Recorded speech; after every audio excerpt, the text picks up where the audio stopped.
for I think we are still mourning the death of ex-Ghanaian Black Star footballer Junior Gogo. Na senior mumubi na munim no.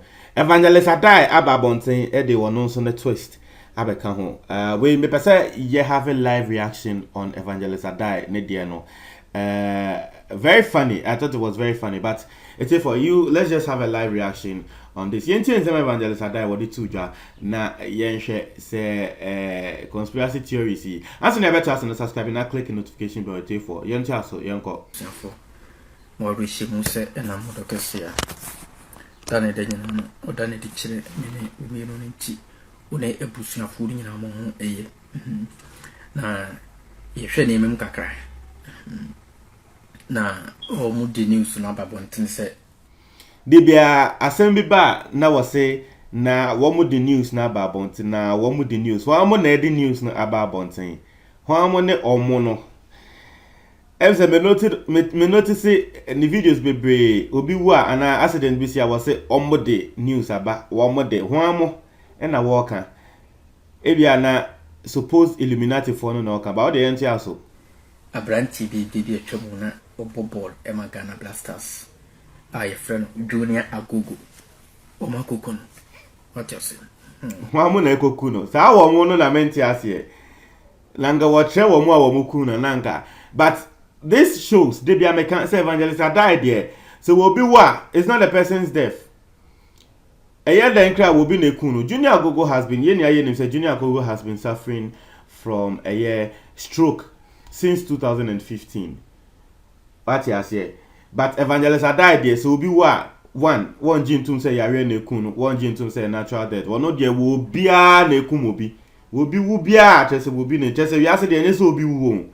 Hey, I die. Yenti aso na nse na cathedral na ehun nse mo bae na wo mu hia inipa wo hia nipa 13 na wonum de si cathedral hey inti baby all day fadi etiefo oh Ada is a very funny guy man wo hia nipa 13 mema 13 na wo hu do mo si cathedral na just na die intra on mo yesa me say ese o mu create symbols bi hey me say Bible no ni ono aka asem no osre ono aka asem no osre de say wono ahu say asem a wo kan say be ento asun ada ya cathedral wo mu hia nipa 13 wo mu ya adai de say ono de oh David oh David this guy needs help. Oh, him wa papa. Pa inipa kuma o Bible no yenkoku we no. Ai nyame no me yekum ni pa Bible no ye mpanyimfo no ekun yo. O mu chi ni pekun wo no mo senkoko. Bia peso bobol. De ye free bibi agent u be lead wa mo akonya bia wo Ghana. Pesa wo France ekobo Marseille. U agent u be lead u e de wakwa bo say team no. Anytime bia no witimi do ye de person do ye what you say now Junior Agogo wu no similar to Ebony wu no what you say on Ebony wu Thursday me ma example Thursday for we know on record say Ebony Friday anopa and I tin say bo wu ye but Ada person say Ebony wu Thursday. I don't know why he wants to link it to the Thursday, but him say I died the same year. But person was linking it to a particular thing just to prove a point. But me trail say a point no. But I don't know.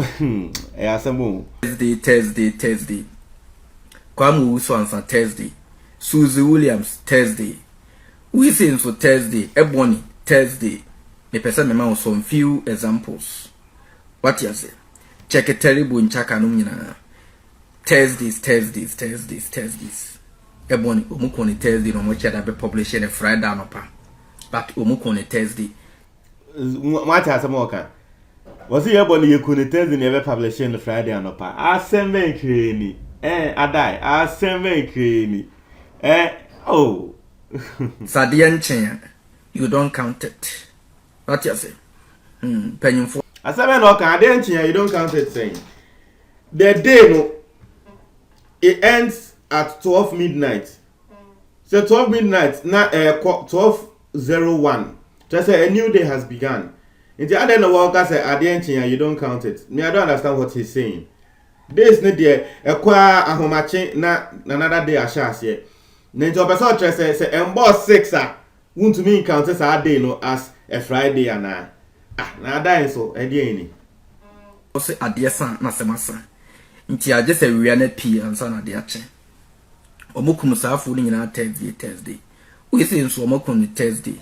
But we say the no is going into the cathedral. Nse Ghana for no any eba ho say. Sibi aman mpanyimfo no kunkum asofo no na omo yese omo hia asofo 13 emoja. Na omo sheda ma opatafo bi na ho tententen say yi no. Emfiam. Ode be ye nkom hye asofo 13 bewu.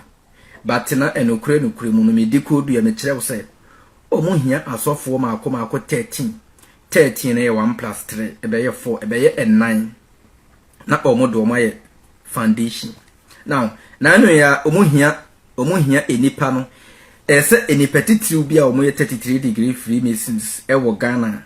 Omo head some various top organizations no. Omo donate omo members ni bi edekro. Asemu. I just want to ask a question. Na ya so sabi. Mo amu follow Evangelist Adai. E won same way I work ano. Frankly speaking, se mo tena se na mo twen nsem no ho a.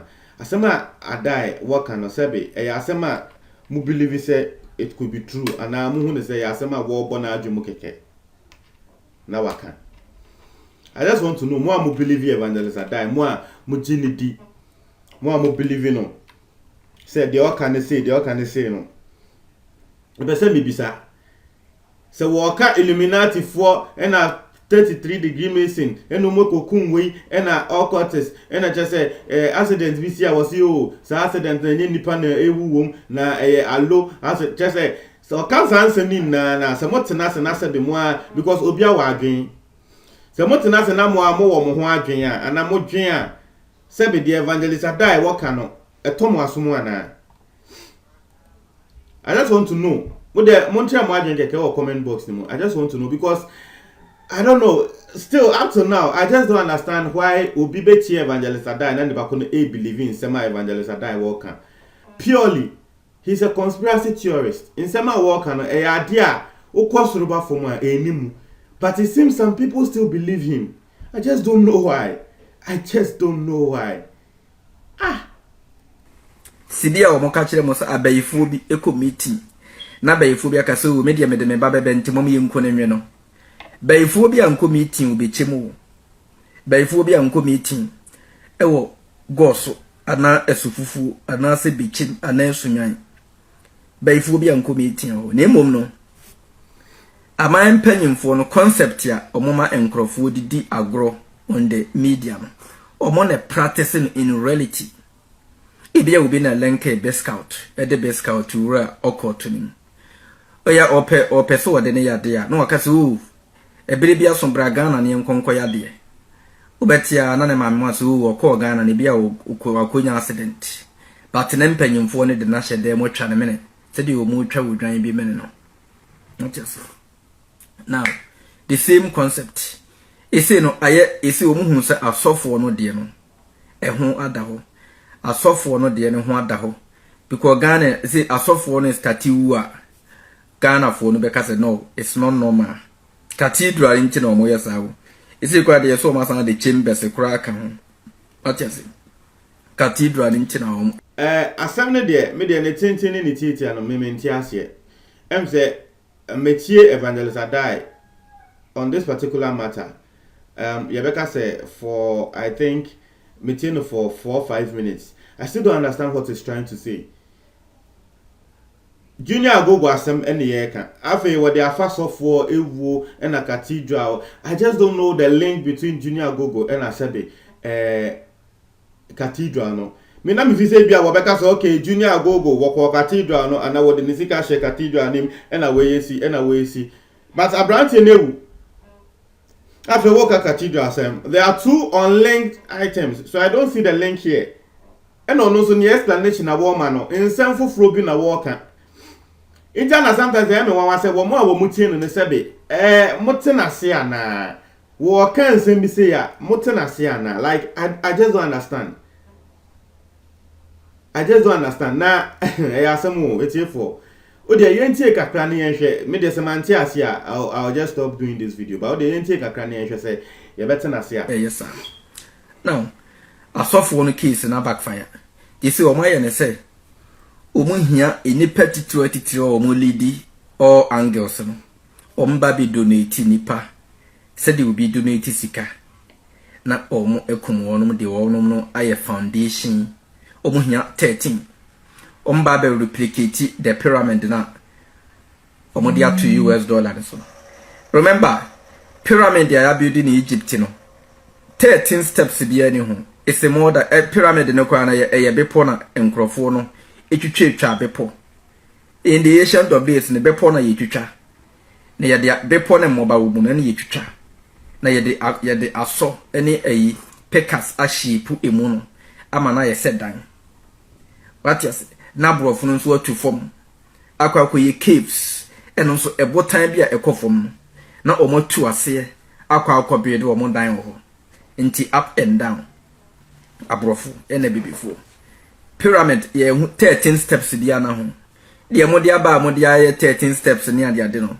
Mo na ma create to replicate ebusuaku dumienu e Bible no na onom papa ka ho 13. E mema nko ba bia nim. Ti we omu hia mema 13 moja. Medi ka kire mo obi nim atua ne de. Nso mo ka se obi nim nipa no nso 39. What you say? Sa no mo kan obi nim atua ne de. Assemblies for edikan tua wo mo de.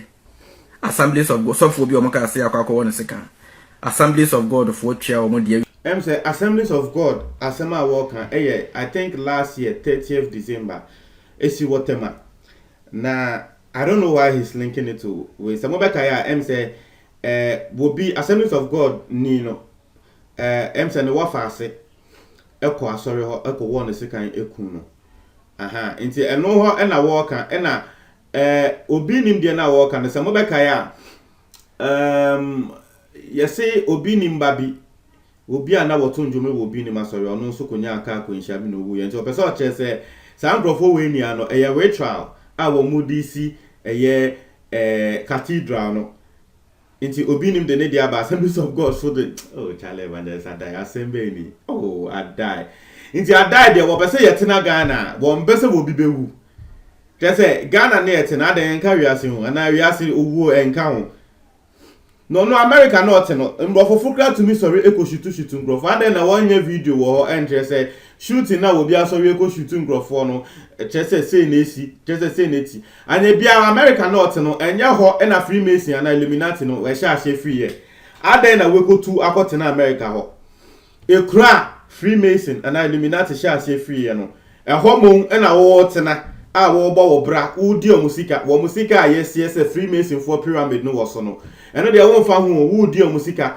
tena ho accuse Ghana of being part of the Freemason and being part of occult. Now so occult ni Freemason ye kan ne kese pa na nka America ho na free nti adan na wo tena ho mum na wo blame Ghana for say yen mum yakoka ho na nka wo tena ho na wonim say ho ne source no nanga we to ase free ho ati ase because ye can say nipekum a ana nipa ewu anaka America nipa bu ewo ho esen Ghana daily ngofo ewu America na do so sen Ghana kra bear times 100 every single day ati ase into no nanka e ho mo a wote no nanka wa ya for mo ho ba Ghana keto away etie for me I don't know you try to see just some seconds to see whether you still make some sense out of it because maybe in some work and me huniti en hunen but the enter na no ya asante hene so tua ne de wo de na sample hene ko no mo ka se wo hene na wo no wo hene wo no wa ese ogusu ka asante hene ase me ankrofo aba abonte e be di na tem still abrantie military commanding officer e wo menhia ho o tu kwan ko ne bodyguards na eko yese wo no nko ya kokone de natena ka boot e de natena ka na chi ho baby asante hene tua ne de what you say na eyi nso atua ne de o de say obi ne mo tua ne de Assemblies of God for tua o mo de me ma some few example osofo bi nso ewuwa na nsen ya nche bia what you say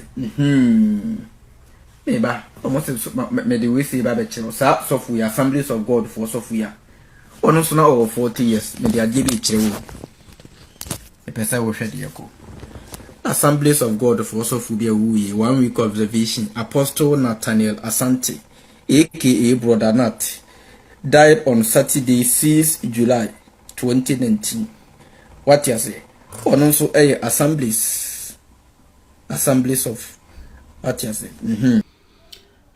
How are these things even linked?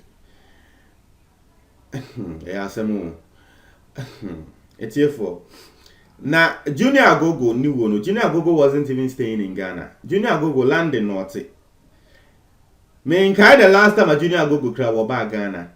Just that wobo Emma Ghana. But London and what into the wood never fra Ghana for a woman say it's here for media assembly the immunity in Hunanai. But oh dear. Me trust what I say because watch a video now why na ten but me I still don't understand. It's no me trust what na chewadwen e comment box me for me that say.